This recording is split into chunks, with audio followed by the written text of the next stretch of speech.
അങ്ങനെ നന്ദിനി സൂര്യയുടെ ഷർട്ടും എടുത്ത് പായൽ വിരിച്ച് കിടക്കുകയാണ്. ആ സമയത്ത് അവൾക്ക് പിന്നിൽ നിന്ന് സൂര്യയുടെ ശബ്ദം കേൾക്കുന്നത് പോലെ തോന്നുമ്പോൾ അവൾ ഒന്ന് എഴുന്നേറ്റ് നോക്കാണ്ട് സൂര്യ അതേ ബെഡിൽ തന്നെ കിടക്കുകയാണ്. തിരിഞ്ഞു നോക്കുമ്പോൾ അതാ പായൽ അവളുടെ അടുത്ത് അവൾ വെച്ചിരുന്ന അതേ ഷർട്ടും ഇട്ട് കിടക്കുകയാണ്. അപ്പോൾ നന്ദിനിക്ക് ഒത്തിരി സന്തോഷം തോന്നുകയാണ് കേട്ടോ. പിന്നീട് അങ്ങോട്ട് അവരുടെ സംസാരവും തലോടലും എല്ലാം നിറഞ്ഞ റൊമാൻറ്റിക്കായ കുറച്ച് സീനുകളായിരുന്നു കേട്ടോ. പക്ഷേ അതെല്ലാം നന്ദിനിയുടെ വെറും തോന്നലായിരുന്നു അവൾക്ക് പിന്നീടാണ് മനസ്സിലാകുന്നത്. തൊട്ടടുത്ത് കിടന്നാൽ പെട്ടെന്ന് തന്നെ അപ്രത്യക്ഷമാവുകയാണ്. എഴുന്നേറ്റ് അവൾ നോക്കുമ്പോൾ സൂര്യ അതേ സ്ഥാനത്ത് തന്നെ നല്ല ഉറക്കത്തിലാണ്. അങ്ങനെ അവൾ ചിരിച്ചുകൊണ്ട് നാണിച്ച് തന്നെ സൂര്യയുടെ ആ ഷർട്ട് എടുത്ത് കെട്ടിപ്പിടിച്ചുകൊണ്ട് ഉറങ്ങാൻ കേട്ടോ. പിന്നീട് കാണിക്കുന്നത് അടുത്ത ദിവസം രാവിലെയാണ്. വേദയും ഇന്ദ്രജയും അവർ ഷോപ്പിങ്ങിന് വേണ്ടിയിട്ട് പുറത്ത് പോയിരിക്കുകയായിരുന്നു. വേദയെ വെയിറ്റ് ചെയ്ത് പുറത്തിരിക്കുന്ന ഇന്ദ്രജയ്ക്ക് ഭയങ്കര ദേഷ്യം വരികയാണ്. എത്ര നേരമായി ഇവൾ പോയിട്ട്, എന്താ ഇത്രയും പണി? വേദ തിരിച്ചു വരുമ്പോൾ ഒന്നും കിട്ടിയില്ല എന്ന് പറയുമ്പോൾ അവൾ നന്നായിട്ട് വഴക്ക് പറയുകയാണ്. അല്ല, ചേച്ചി ടെക്സ്റ്റൈൽസ് കയറിയാലും ഇതേ അവസ്ഥ തന്നെയല്ലേ? അല്ല, ഇത്ര ധൃതി വെച്ച് വീട്ടിൽ പോയിട്ട് എന്താ കാര്യം? നമ്മുടെ വീട് ശരിക്കും എനിക്ക് മടുത്തു എന്നൊക്കെ പറയാണ് വേദ. അപ്പോൾ ഇന്ദ്രജ പറയുന്നുണ്ട്, നീ പറയുന്നത് മമ്മി കേൾക്കണ്ട കേട്ടോ എന്ന് പറയാണ്. അപ്പോൾ വേദ പറയുന്നുണ്ട്, എന്താ അതിലിത്ര പുതുമ? എന്നും ഏട്ടൻ ബഹളം വെക്കും, അതിനെ പ്രതികാരം ചെയ്ത് മമ്മിയും. ഇത് തന്നെ ഒരു സ്ഥിരം കാഴ്ചയല്ലേ അവിടെ നടക്കുന്നത്?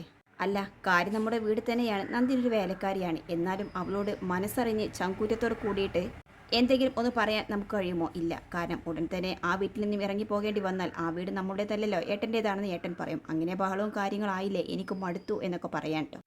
എന്തായാലും ഇതൊക്കെ ഇവിടെ നിർത്തിയേക്ക്, വാ നമുക്ക് പോകാം എന്ന് പറഞ്ഞ് അവർ രണ്ടുപേരും വണ്ടിയിൽ കയറാൻ നിൽക്കുമ്പോൾ ഒരു സ്ത്രീ അവിടെ വരികയാണ്.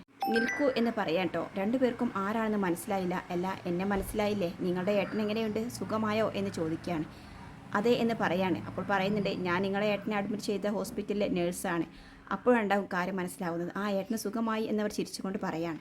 പിന്നീട് വേറെ ചോദിക്കുന്നു, അതല്ല, ഹോസ്പിറ്റലിൽ നിരന്തരം ആയിരക്കണക്കിന് ആളുകൾ വരുന്നില്ലേ, പിന്നെ എങ്ങനെയാ ചേച്ചി ഞങ്ങളെ ഏട്ടനെ മാത്രം ഓർത്ത് വെച്ചത് എന്ന് ചോദിക്കുകയാണ്. ഓർത്ത് വെക്കാൻ ഒരു കാരണമുണ്ട്, പക്ഷെ അതിപ്പോൾ ഞാൻ പറയില്ല എന്നാ നേഴ്സ് പറയാണ്. അതെന്താടോ, തികച്ചും അപരിചിതരായ നമുക്കിടയിൽ ഇങ്ങനെ ഒരു രഹസ്യം? ഇന്ദ്രൻ ചോദിക്കുന്നുണ്ട്, അല്ല എന്താ എന്നെ ഓർക്കാൻ പ്രത്യേക ഒരു കാര്യം പറയൂ എന്ന് പറയാൻ കേട്ടോ. അപ്പോൾ ആ നേഴ്സ് പറയുന്നുണ്ട്, അല്ല ഞാൻ മേഡത്തെ ആദ്യമായിട്ട് കാണുന്നത് മേഡത്തിൻ്റെ മുഖത്ത് ഒരു അടി വീഴുമ്പോഴാണ് എന്ന് പറയാൻ കേട്ടോ. ആ സമയത്ത് ഇന്ദ്രജ ആ സീനൊന്ന് ആലോചിക്കുകയാണ്. നന്ദിനി അന്ന് ഹോസ്പിറ്റലിൽ വെച്ച് അവളെ തല്ലിയതായിരുന്നു കേട്ടോ ആ സംഭവം. അപ്പോൾ ഇന്ദ്രജ ചോദിക്കുന്നുണ്ട്, നിനക്ക് ഈ കാര്യം മാത്രമേ ഓർത്ത് വെക്കാനുള്ളൂ, വേറെ ഒന്നും ഓർത്ത് വെക്കാനില്ലായിരുന്നില്ലേ? നിനക്കറിയുമോ ഞാൻ ആരാണെന്ന്, എൻ്റെ പൊസിഷൻ എന്താണെന്ന് അറിയുമോ എന്നൊക്കെ പറഞ്ഞവൾ വയലൻ്റ് ആവുകയാണ്. അപ്പോൾ നേഴ്സ്, സോറി മാഡം. എന്ത് സോറി? ആരാണെന്ന് വിചാരിച്ചാണ് ഈ സംസാരിക്കുന്നത്?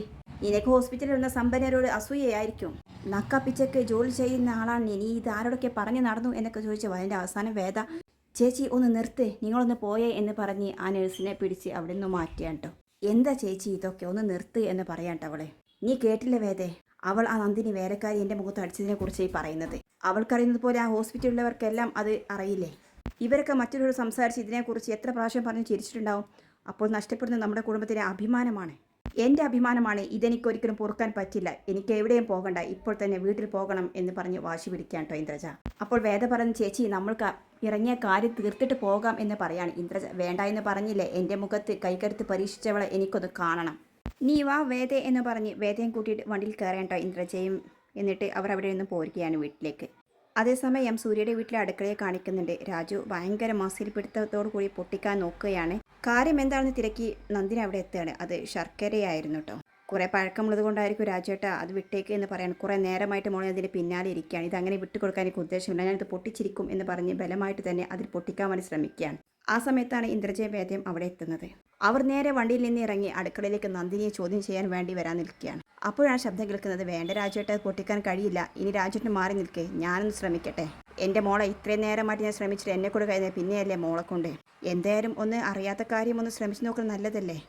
ഇങ്ങനെയുള്ള കാര്യങ്ങൾ ചെയ്തു നോക്കാൻ എനിക്ക് നല്ല ഇൻട്രസ്റ്റ് ആണ് എന്ന് പറഞ്ഞ് രാജുവിനെ മാറ്റി നിർത്തിയിട്ട് അവൾ ആ ശർക്കര കൈകൊണ്ട് പൊട്ടിക്കാൻ വേണ്ടി നിൽക്കുകയാണ്. അപ്പോഴേക്കും ഇന്ദ്രജയും വേദ്യം അടുക്കളയെത്തി അവരും ഡോറിനടുത്ത് നിന്ന് അവൾ എന്താ ചെയ്യാൻ പോകുന്നത് എന്ന് ശ്രദ്ധിക്കുകയാണ്. അങ്ങനെ നന്ദിനി ഒരൊറ്റ അടി കൊടുത്തിട്ടും ആ ശർക്കര പൊടി പൊടിയായി വീഴുകയാണ്. ഇത് കണ്ട് ഇന്ദ്രജയും വേദ്യം ഷോക്കാവുകയാണ്. രാജുവേട്ടനാകട്ടെ, എൻ്റെ മോളെ ഇരുമ്പ് പോലെ ഇരുന്ന സാധനമാണ്, ഇപ്പോൾ പൊടി പൊടിയായി. അടിപൊളി എന്ന് പറയാൻ കേട്ടോ. മോളെ ഞാൻ സമ്മതിച്ചിരിക്കുന്നു, അപാരം തന്നെ എന്നൊക്കെ പറയാണ്. ഇത് കണ്ട് നന്ദിനിയും ചിരിക്കാൻ കേട്ടോ. അപ്പോഴാണ് നന്ദിനി അയ്യോ എന്ന് പറഞ്ഞ് നിൽക്കുന്ന വേദയും ഇന്ദ്രജയും കാണുന്നത്. മേഡം എന്തിനാ വന്നത് എന്ന് ചോദിക്കുന്നുണ്ട്. അപ്പോൾ വേദ പറയുന്നുണ്ട്, ഒന്നുമില്ല, ശരിക്കും ഒന്നുമില്ല എന്ന് പറഞ്ഞ് രണ്ടാളും പേടിച്ച് അവിടെ നിന്ന് പോവുകയാണ്. ശേഷം രാജു പറയുന്നത്, എൻ്റെ മോളെ സമ്മതിച്ചിരിക്കുന്നു കേട്ടോ, ഇതൊക്കെ നിസ്സാരമില്ല രാജേട്ടാ, ഇനി ഇതുപോലുള്ള ബെറ്റ് വെക്കാൻ രാജേട്ടൻ വരരുത് കേട്ടോ എന്ന് പറയാൻ കേട്ടോ അവളെ.